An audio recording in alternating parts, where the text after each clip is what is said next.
Well, my name's Jeff, and it's my privilege to pastor an amazing church called Phos Church, and I'm glad to have the chance to share with you today. And just it's pretty amazing to me that I get to do this. Well, I wanted to just put a little plug in for this movie right here called The Song, and I'm pretty excited about this movie. Last night, Julie and I got to see the hometown premiere of The Song, thanks to some friends who invited us down. And right there we are. We're on the red carpet. How about that? We're famous now. Okay? And it's not quite a selfie, but it's almost. Yeah. Say again? Yes, way more famous than that. I mean, like I'm getting way up there now. Like I've got 3 followers or something. Okay. So it's really amazing. It's crazy what's going on. But this movie, guys, if you've ever been in love or ever hoped to be in love, go to the movie. September 26th, and City on a Hill Productions, a local movie production company, has put this out there. And opening weekends are huge for the movie business. If we as Christ followers don't get there on opening weekend, then it doesn't really ring in the box office. Does that make sense? The way the box office and the way the movie industry works is opening weekend is everything. They'll determine how many movie sales and how many DVDs they're going to produce. Everything comes out of opening weekend. So I promise you this is a great movie. If you don't like it, you can come back and slug me in the face later, but it's a great movie. It's going to really help you in your relationship with somebody you love. So please go. And then come back and let's just talk about it. I'm not going to tell you any more about it than that it's wonderful. You should see it. Please go on opening weekend. And that's why I'm, the shirt and stuff, September 26th, opening weekend, just a few weekends. So go ahead and make a date. Husbands and wives, make this a date, get a babysitter, and go. Promise you'll be glad you did, okay? So that's it. Now, we're into a new series called the Selfie series here at Phos Community Church. And some of you were nice enough to send in some photos. So I want to show you some of the selfies from some of the Phos people around here. How about that? I like that one. Now, hold on this one. Let's stop right here on this one. Now, this is our friend Heather Daly. She's down in that bottom right corner. It's fantastic. She was baptized here just in the past year or so. I really found God through Alcoholics Anonymous, and the Phos family keeps me connected to Him. 451 days and counting of sobriety. Good for her.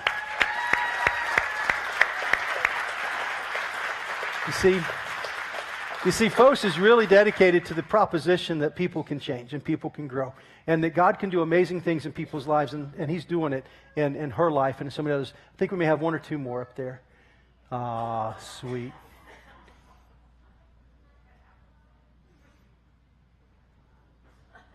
All right, so here we go. Oh, there's even more, okay.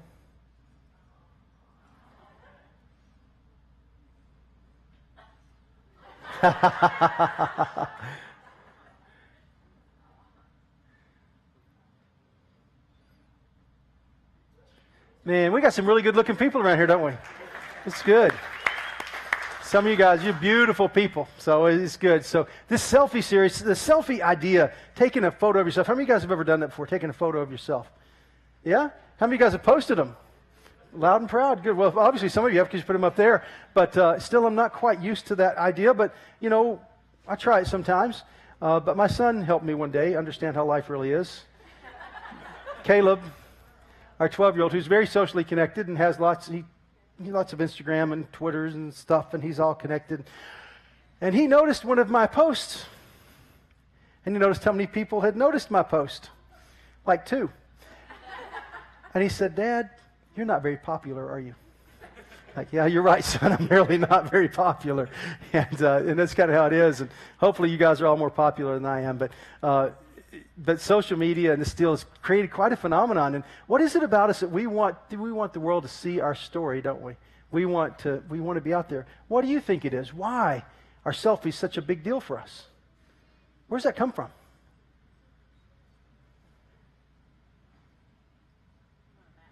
We want to matter. I think that's true. Any other reasons you can think of? Pride, yeah. Pride, I matter. I want you to know I'm here.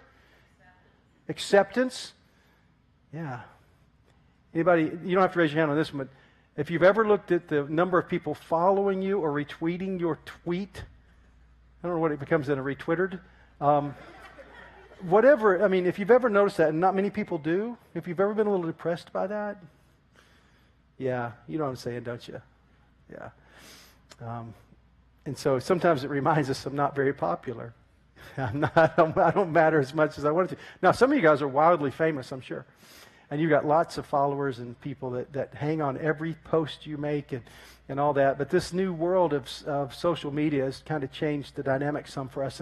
And I like it. A lot of times I like getting on Facebook and cruising through and seeing what's up with you. It gives me a connection to your birthdays and life events. And that's cool. And I like that. And it's kind of fun. But the selfie idea, this selfie series is going to be very beneficial to you. I want to introduce you to our character, Selfie. Here she is. Ain't she cute? Thanks to Chloe Arvin for creating Selfie for us. And Selfie's going to be our guide over the coming weeks to life. You can give it up for Chloe. It's good. Yep. Mike Arvin's favorite daughter. And she's there. And so Selfie's going to guide us through life just a little bit here and help us know how life goes. I want to talk to you about Selfie's road trip for just a second. On Selfie's road trip through life, she finds this very important lesson out. I'm not okay. And you're not either. As you go through life, you begin to figure some things out. Like, man, I'm kind of messed up in some areas. And when you run into some other people, like at the state fair, you realize, I'm not the only one. Like, there's more. And there's things that happen out there. And so on Selfie's road trip, there's some things that she learns. And I want to tell you, every time we stand on the stage and we offer a day like today, we try to make it very standalone so you can come in and you don't have to have any precursor or previous knowledge. You can come right in and be a part of worship and do that. And this is going to be true throughout this series. However, for you to get the maximum benefit out of this series, you'll do well to be here every Sunday and to build one from the other and take the principles we're going to talk about and put them all together into a little notebook of sorts where you can grow from what we're doing. Make sense? So bring it all together and go together. Here's the series. Today, Selfie gets cut from the team. This is today's message. Next week, Selfie at Universal Studios. September 21st, all by my Selfie. September 28th, Selfie on the highway to hell. Now, that's going to be a good message. Okay. October 5th, Selfie gets lost.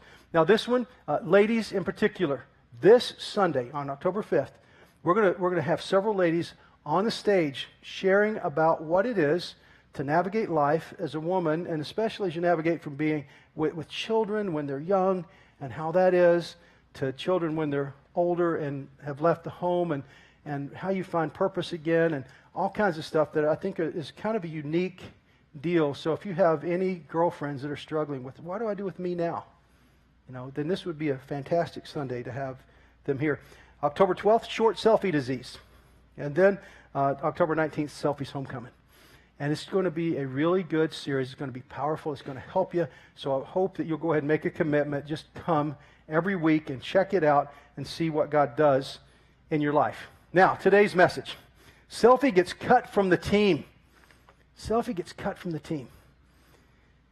Have y'all ever been cut from the team, from a team of any sort? How many of you guys have been cut from some team somewhere in your life? Okay. And how did you handle that? Did you do like Selfie and kind of just inside, just kind of deflate a little bit, just kind of wilt? I mean, the truth is that life hurts sometimes. Sometimes life is tough, and sometimes we're cut from the team. But I want to expand this concept of being cut from the team. Now, team ideas and making the team is an important idea. Our 6th grader is about to go through his first ever real tryout for basketball. Now, he's not nervous a bit, but Julie and I are, because we know what it's like not to make the team, and we don't want him to feel that. We want him to make the team, which automatically means some other kid doesn't make the team. It's kind of bad, isn't it? But it's kind of true. But so we're working through this, so I'm making him run a little bit and play extra basketball and do all stuff because I do not want my genetic progeny to be cut from the team. Because it says something about, you parents know what I'm talking about. How many parents would be willing to admit that it matters to you? Because quite honestly, you're like, hey, I've got to have a little pride in this deal here, I don't want my progeny cut. Let somebody else's weakling DNA be cut from the team, not mine. That's just the realities of life that we just, it's sad but true. I'm admitting it. And, I don't want to be cut from the team, but sometimes we're all going to be cut from the team. Think about teams you might be cut from. You ever been in a marriage? You get cut from that team. It comes kind of out of the blue sometimes, and that's incredibly hard. That's a hard team to be cut from. What about maybe it was a sports team, or maybe you're like some students I had the privilege of working with. When I was a public high school teacher, I spent 1.5 years of my time there working with a program we developed called Project Opportunity. And the mission of Project Opportunity was to help students who were struggling in school, who were about to drop out of school. They were getting ready to turn 16. And so we had a moment when we could pull them in closer with a small group of teachers and really invest a lot in these students and learn their stories and try to help them stay in school. And we were successful about 70% of the time. It was fantastic. But we cried a lot over the 30% because it was hard. And this is what I learned about those students. These guys were sophomores, juniors in high school. Well, they quit school a long time before that day, before that year. Do you know when most of them quit school in their minds and their hearts? Usually in kindergarten or first grade. Because here's the way it would go down. Here's the story over and over again. The student, a lot of times, would come from a home where there were no books. They weren't familiar with this world. They weren't familiar with reading. They weren't familiar with this stuff. And they get into the classroom, and they're not keeping up. And maybe they're causing a disruption, too, because they can't keep up. And then a teacher, I'm telling you, this is a story over and over again from these students. A teacher says to the student, "Man, you're dumb. You're stupid." Or, "Why can't you do this?" Some version of a cut from the team, like, "You're not good enough. You don't matter." And inside, that student at that moment quit school. And then they just hung out and waited till the time they could officially walk out the door. And so your words matter. It happened, and it happened to them when they were so young and so impressionable. But so many times people get cut from the team for whatever reason. There's a lot of teams you could be cut from. What about a reduction in force, or a reorganization of the company, or a transition in management or leadership, or a new strategic direction the company's going in that leaves you cut from the team?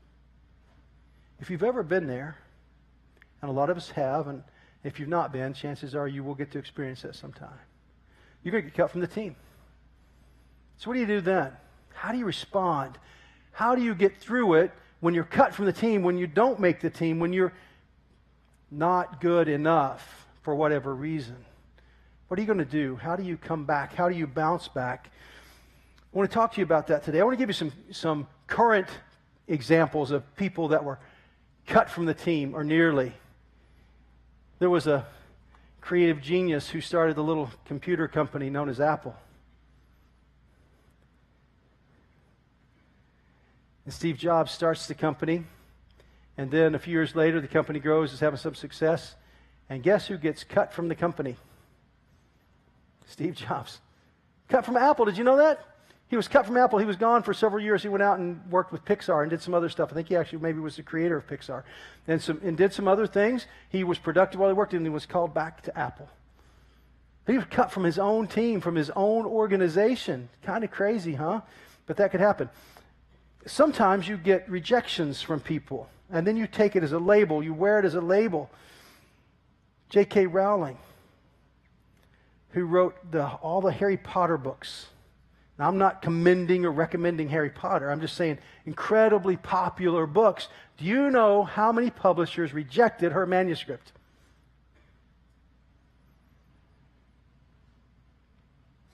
I've heard and read, I can't get a firm number, anywhere from 9 to 27. Now, what if she had submitted that first manuscript to a publisher, and they sent it back saying, "Not good enough, cut from the team"? What if she had stopped? I'm not sure it's a big deal if Harry Potter didn't make it to the planet, but still, a pretty incredible media impact. And then she went through 2, 3, 4, 5, 6, 7, 8, 9 rejections at least. Can you imagine? being rejected that many times before your manuscript is accepted? How many of you would have quit after one? I'll tell you, most of you would, because I watch you in life. And we got to fix this. You wear it as a label. Somebody says something to you negative about you or what you're trying to do or what God has called you to be a part of, and you stick it on as a label, and you failure right there. Right on the forehead. And you look every time you look in the mirror, like, yeah, I'm a failure. I don't have any followers. Nobody's retweeting my stuff. Nobody likes me. Selfie is hurt. These people all got cut from the team. How about Elvis? Do you know that Elvis couldn't make the church choir? Must have been a heck of a choir. Must have been a really good choir. The Beatles, when they first were getting, critics were saying they will never make it. These guys will never amount to anything. Nobody's ever going to listen to their music. Took Johnny Cash a long time to break through. I mean, all these people that have just taken a long time to get through or have been cut from the team, but they didn't wear it as a label and they didn't stay down. And see, here's the challenge. Today I'm going to ask you to take the label off your chest that says failure, cut from the team, all this stuff. You're going to have hard times in life. You're not going to make it every time. If Caleb, our little guy, doesn't make the basketball team, what should my message be to him? Parent to son. You are a loser. You've always been a loser. You've got your mama's genetics. It is never going to work out. Now, here's the reality.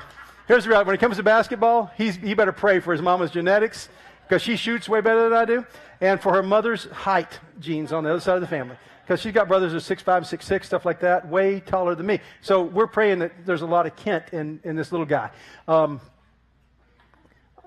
Anyway. But you got to blame it on somebody. But, my message would just be, you're a loser, you should just quit, never play basketball again. Just go do something else. That's not going to be what I say, is it? I'm going to say, listen, Caleb, sometimes that happens. And this is what I'm saying with you today. Sometimes life happens. Sometimes life is hard. And sometimes you're going to get cut from the team. Okay, now what? Take a look at this picture. Look at this one. In the white jersey, who is that? Michael Jordan, MJ. Now, you could say he's not the greatest basketball player of all time, and you might be right, but he's got to be in the top 3 or 4, doesn't he? Wouldn't you admit that he's at least in the top handful of basketball players of all time? To watch him play, it was truly magnificent. When he was in the pros, it was amazing what he could do and how he could handle a basketball. But this guy was cut from his high school basketball team. Are you kidding me? It must have been a heck of a team. He's cut from the team. So I think what he did when he was cut from the team is he decided, well, I'm just not any good. I guess I'll be a librarian. I mean, I'm not saying anything about librarians. Don't get me wrong. I'm just saying he didn't just quit, did he? Do you know what he did after he was cut from the team? Practiced. And practiced. He let that failure be fuel for his future. He let being cut from the team motivate him to rise above. He let that push him into working harder so that you would never be able to cut him from the team again. That he would make the team and he would set records and he would go on. But I would contest that if he hadn't been cut from the team, he would not have been as good. As a matter of fact, you probably never would have heard of him had he not been cut from the team. And the same is true for you. If you will take your failures and your setbacks and these cutbacks and these places where you're cut back and you let it be fuel for your future, you'll find that yesterday's poison can be tomorrow's wine. That you can grow stronger from your failures, that yesterday's heartbreak and heartache can be the setup for a fantastic future. That every setback is a setup for a comeback, that what was broken yesterday becomes stronger tomorrow. And that if there is no mess, there is no message. And if there is no test, there's no testimony. You will learn these things. If you'll dive deep when life hits you hard and it knocks you down, and when your business isn't going as well as you want it to be, what are you going to do? How are you going to come back? What's going to happen in you? Are you going to quit? I'm telling you today, don't you quit. Don't you give up. Don't you buy it. Don't you wear the label. Take the label off right now, because Jesus does not see you as a failure. Jesus bought you. He paid for you. He bought you at a price of his own life. And he wants to redeem you and reclaim you and set you up and move you into the future he has in mind for you. And this is the challenge.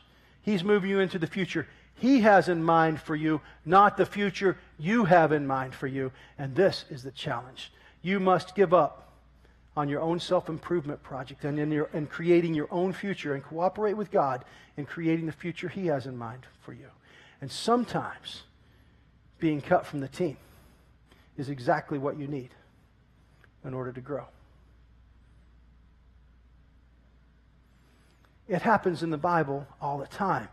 You think of Moses, one of the great leaders of the Old Testament, who took the Israelites from slavery in Egypt and brought them out to the Promised Land. He was a failure. He was raised as a son of Pharaoh. Even though he was an Israeli, a Jew, he was raised in the courts of Pharaoh.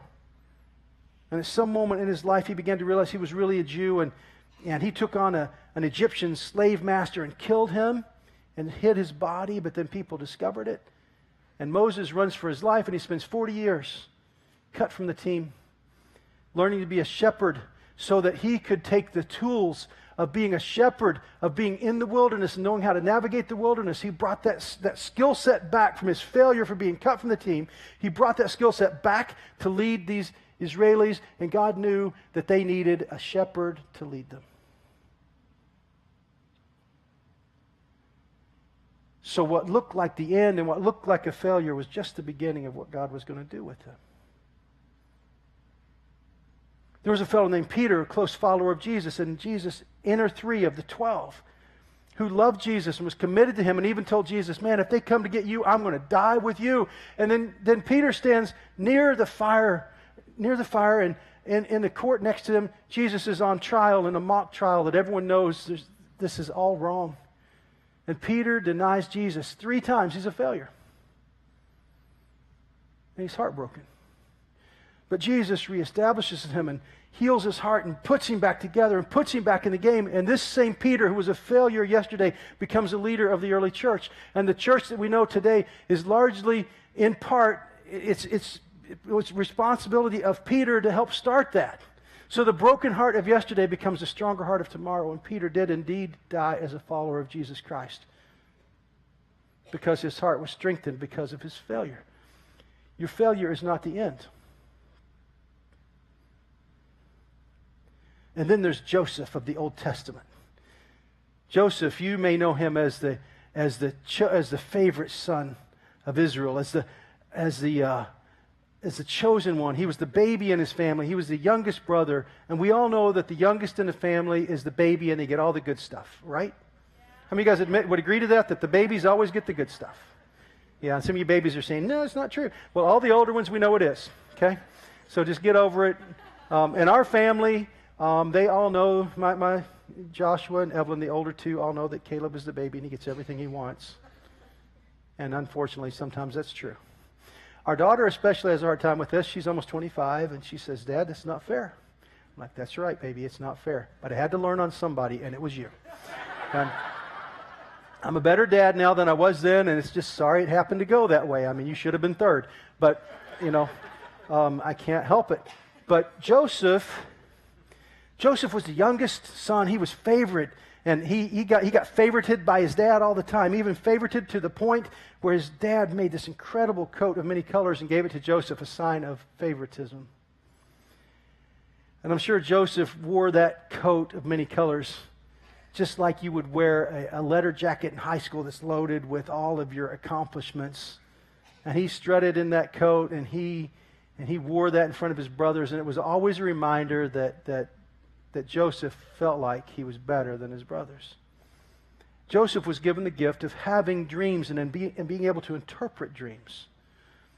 And Joseph began to have dreams that he was better than his brothers and even better than his father. Dreams like stars in the sky that would bow down to his star.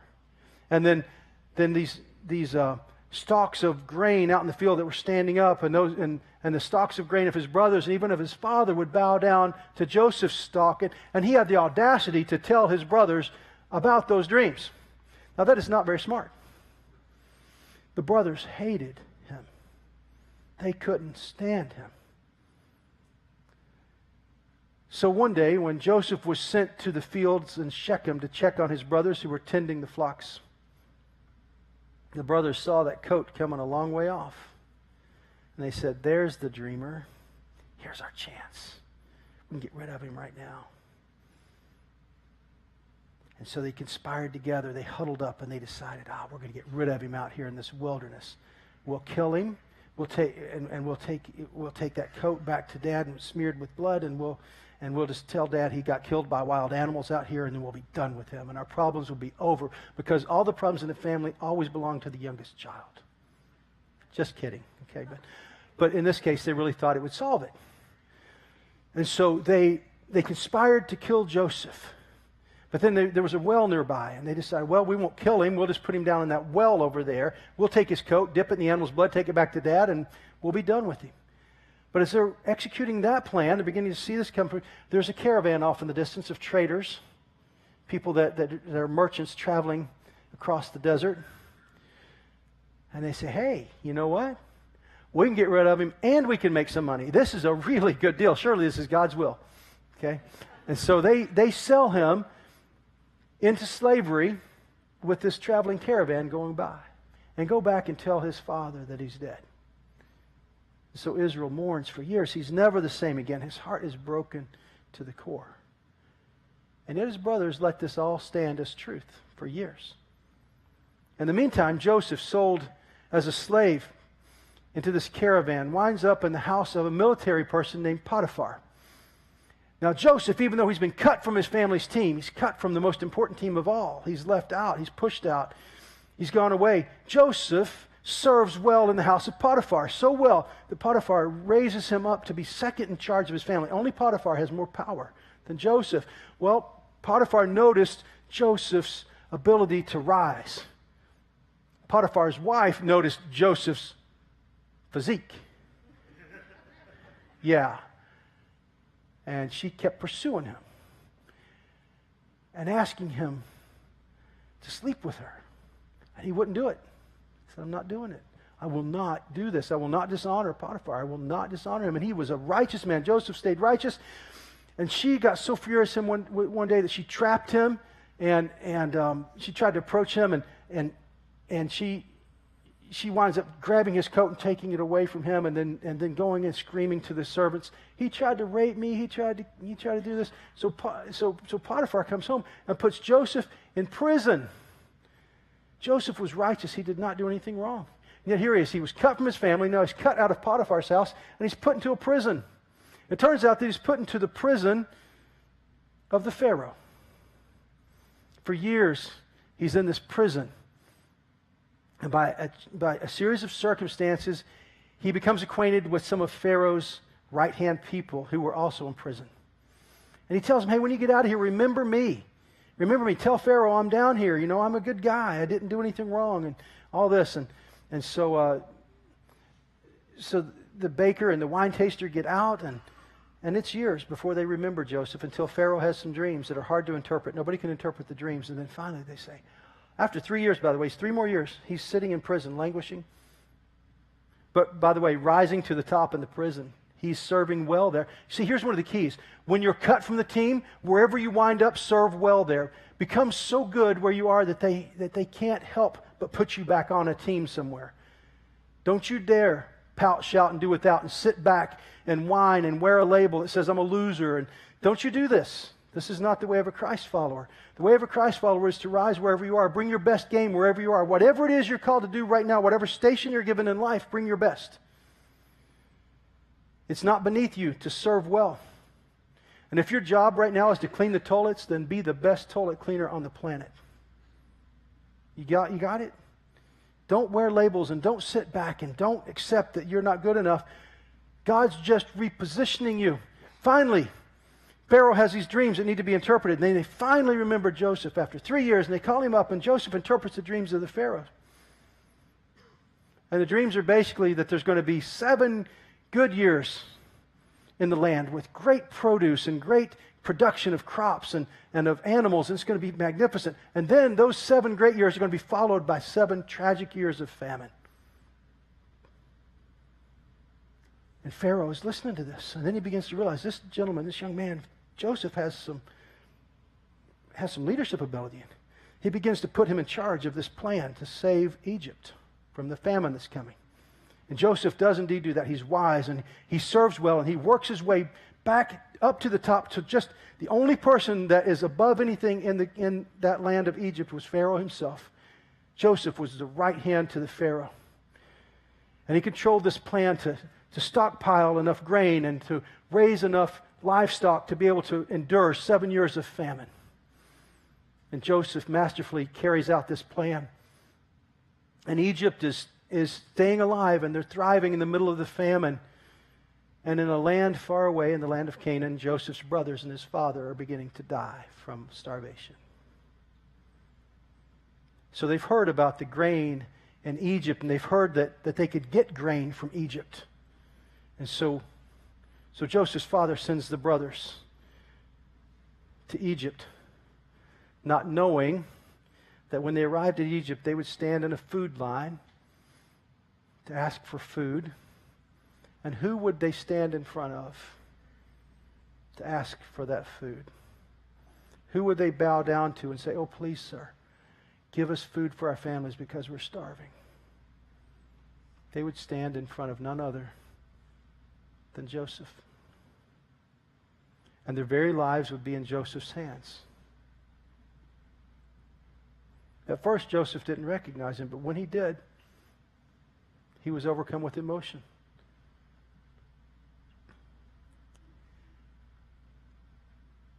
And through a much longer story than I go into, Joseph brings his entire family into Egypt and cares for them. And Pharaoh gives them special privileges and takes care of them as special people. Now, how did Joseph get from being the baby brother with the coat of many colors to being second in command in Egypt? What was his path? Do what? He was cut from the team. His path was to be cut from the team, to be falsely accused, to be put in prisons falsely, to sit in languish. I shouldn't use the word languish. He sat in prison, but he did not languish. He rose to the top wherever he was, and you should rise to the top wherever you are. Do your very best work wherever you are. If you feel like the job you have right now is beneath you, then be the very best at your job so your job can no longer hold you and they have to promote you. How about that? Keep rising, keep going, keep moving on, because being cut from the team is not the finished product. You see, here's what's going on. John Ortberg, in his book, The Me I Want to Be, he says it so well. This is what you need to know. God wasn't at work producing the circumstances that Joseph wanted. God was at work in bad circumstances, producing the Joseph that God wanted. And in your life, God isn't at work producing the circumstances that you want. God is at work in bad circumstances, producing the you that He wants. And that's really good news, isn't it? That if it's tough right now, if it's not the way you want it to be, then use this as a time to retool, to retrain, to get tougher, to get stronger, to get faster, to get smarter. Whatever it is you need to do, work and do this, and know that God hasn't forgotten you. He knows your address.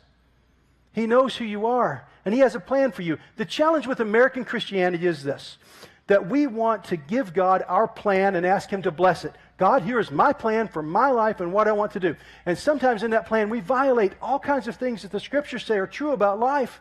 We think we can break everything that the Bible has to say about how life needs to go and still ask God to bless our plan. It's not going to work. And then we're frustrated and upset and mad because we got cut from the team. To be a Christ follower is to come to a place where you say to Jesus as Lord of your life, God, here's my life. Here's my circumstances. You do with me what you will, and I will follow you no matter what. And if that means I'm cut from the team, then so be it. If it means that I don't get the position I really wanted, then so be it. If it means that even I have some challenges in my life related to my family and people that I love, then so be it. God, I know you're repositioning me, you're crafting me. Romans, the book of Romans, Paul writing to the Romans says this, that all those who are called according to God's purpose, who love Him and are called according to His purpose, that He's always working for the good of those who love Him and are called according to His purpose. That's a promise you can bank on. Check this out, what Paul writes in Romans as well. Romans 5, 1 through 5. This is incredibly powerful. Therefore, since we have been justified by faith, we have peace with God through our Lord Jesus Christ. Through Him we have also obtained access by faith into this grace in which we stand. And we rejoice in hope of the glory of God. Now this is all the good news. You're familiar with this. Jesus died for us. He makes us right. And this is all good. And He's saying, okay, we rejoice in this. But now watch this. This is the pivot. This is the pivot. You need to hang on to this. If you're having a tough time in life, if you have a friend that is, here's the pivot. Not only that, but we rejoice in our sufferings. You need to highlight that, underline that. If you got your sermon note card, you need to, it needs to be highlighted, underlined. You need to highlight this. This is the pivot point for your life. We rejoice in our sufferings. Paul, you've lost your mind. No. This Paul has been shipwrecked and snake bitten and driven out of towns and beaten and left for dead for speaking about Jesus. This is a Paul that says, man, no matter what my circumstances are, whether they're good or whether they're bad, I've learned to rejoice in Christ and to be content with what I have. This is a Paul who knows what real life is about. This is a Paul who's been cut from the team and who gets it. We rejoice in our sufferings. Underline that in your heart. We rejoice in our sufferings, knowing that suffering produces endurance, and endurance produces character, and character produces hope, and hope does not put us to shame, because God's love has been poured into our hearts through the Holy Spirit who has been given to us. We rejoice in our sufferings because our sufferings produce hope in Christ.